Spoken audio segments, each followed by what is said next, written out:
First off, the transition we got from the end of the last movie, Fallen Kingdom, and now doesn't make as much sense as they think it does. That movie completely set the stage for this conversation about whether or not these beings that are alive but are man-made, do they have rights? Should they be kept alive? It's an interesting conversation.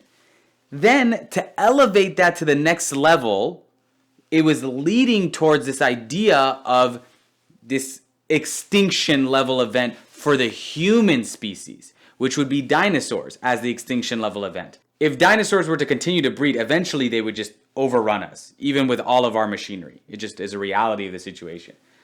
That is an interesting conversation that they just basically throw away. It's just like, no. Maybe the conflict's gonna be like kidnapping and locusts. Yeah, let's just throw locusts in the mix. That is like the problem, is you try to add too much when you're actually doing too little. I think the philosophical concept of the ethical question that is, can we genocide something that would cause our genuine extinction? Fascinating. Let's talk about Biosyn. Biosyn was such a weird villain, and that's where they could have adjusted. Why did you have to add locusts and make it like, oh, we made a mistake, we were trying to get control? Just because you say you were trying to get control doesn't mean it's a good motivation. You're a company that has everything going for it. The cutting edge of technology, going to become the pharmaceutical empire of the world. And you're like, but we also want control, so let's do something super illegal and cause famine. And then when it's getting to famine, let's like not care because we're going to be the future. The future of what? The future's going to die. Instead, have them focus on those pharmaceuticals, but they're doing them in more unethical ways. Have them capture Maisie to improve, like, she's the missing piece of the technology and they need it with the genetic research that Wu has done on dinosaurs. That's when you never compromise that ethical thing, just for like the sake of progress. Philosophical question, a moral question, like a progress question, framed in like this really interesting Jurassic Park adventure. Boom. Now I want to give them some credit. However, the credit also opens up some holes. The action of the dinosaurs was awesome. The like choreography of those chase scenes was sick. The hole being, the cooler it gets, in this case, the more unrealistic it is. There's no way they would have survived.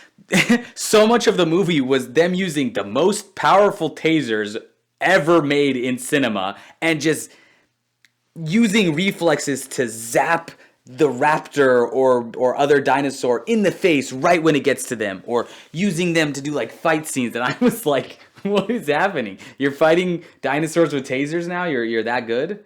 Good for you. You guys are matrixing the crap out of this.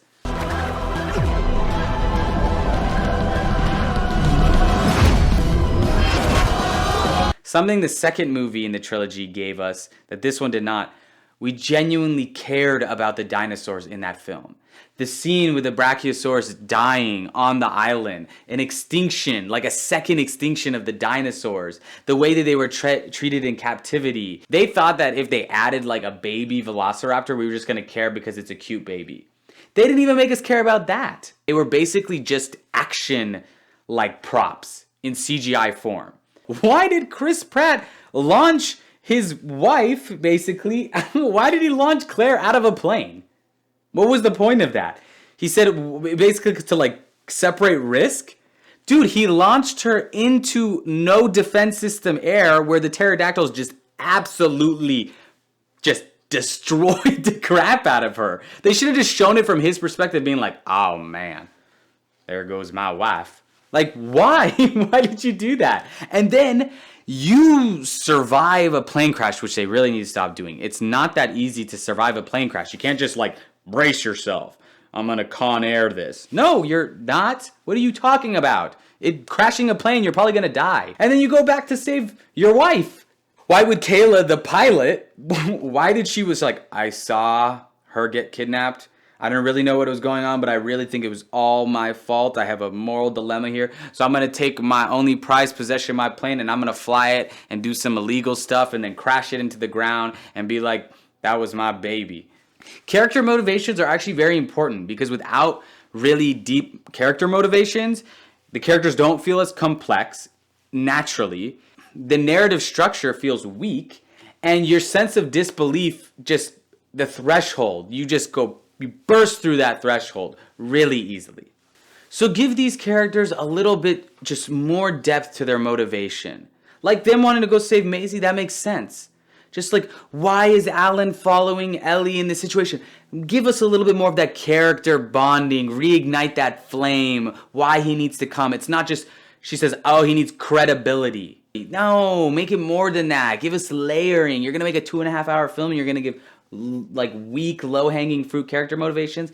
Really go into those moments. Why is Wu feeling so awful now? Wu has been on the cutting edge of genetic research and didn't care about any of the ethical sides of it. He just wanted to like complete his research. Figure out like why he changes his mind. What is it? Is it like because it's Maisie and Maisie's a real person? Is it like the dinosaurs aren't being treated well? What it really like triggers that thing in him that makes him still like retain his humanity? Maisie was handled well enough. Super huge credit. They finally made a teenager not suck. Who's writing these teenage characters? They all are assholes. Jurassic World, the first one. That teenage kid, why was he so angry all the time? He had an attractive girlfriend with a family that was trying. No, he's angsty and he doesn't respect his girlfriend, doesn't appreciate her, and he hates it and he hates everything. He listens to music all the time because that's what all like kids do. They just listen to music all the time and hate everything. But let me flirt with all these girls because I'm a piece of crap that doesn't know how to respect the boundaries of my like relationship. Why am I in a relationship? I don't know. Oh, my younger brother is not able to handle a really serious divorce. Why is he crying? Stop crying. Until they're like dying, then he's like, okay, I'm gonna be a decent human being. Finally, Maisie like strikes that balance of like upset, rebellious, but just like still a decent human being. 5,000 thumbs up for you guys for being like the first movie to really do that.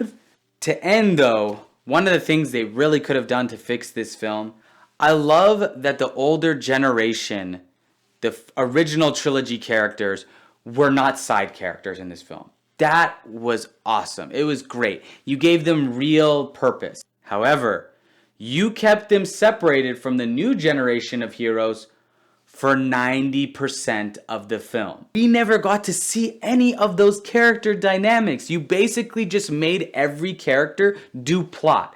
We have to save Maisie. There's Locust. We have to go and find the Locust, get the sample, and like sneak in. And it was like kind of a heist mission. And we have to get our Maisie back. That's great, but that's just a really watered down Mission Impossible film. Tom Cruise would have been extremely disappointed. I won't hear you out. Your passion is compelling, Joe. It's also useless. If they would have brought those characters together, that new and old, and figuring out where their like ethical dilemmas lie and their motivations are push-pull and they want to help each other and support each other because they know what they're doing is right, but they don't actually know how to solve the problem. So they use each other's strengths and help each other's weaknesses and give the old generation a lot of weight in terms of like the experience they have and the new generation in terms of like their go-gettingness. Then have quirky Jeff Goldblum there, have some of the side characters there, add a little bit of an ensemble cast. You had an ensemble cast that didn't interact with one another at all. Was it entertaining? Yeah, it was. That 2.5 hours went by really fast for me. Was it an amazing film? No. But everything was there. They had the pieces, they just couldn't solve the equation.